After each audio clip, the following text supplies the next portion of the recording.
Sulitin natin ang sariling atin.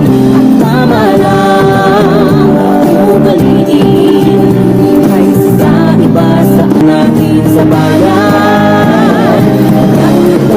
Cute po yung first lady natin. Di ba? Sana Tingnan nyo naman yan pag nakimbot-kimbot habang tugtog yung bagong Pilipinas hymn.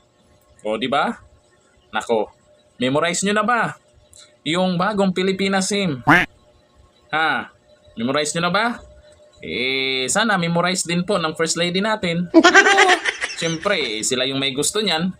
Kaya, may karapatan ba tayo? Natanungin? Na-memorize nila o alam din nila kantahin yan?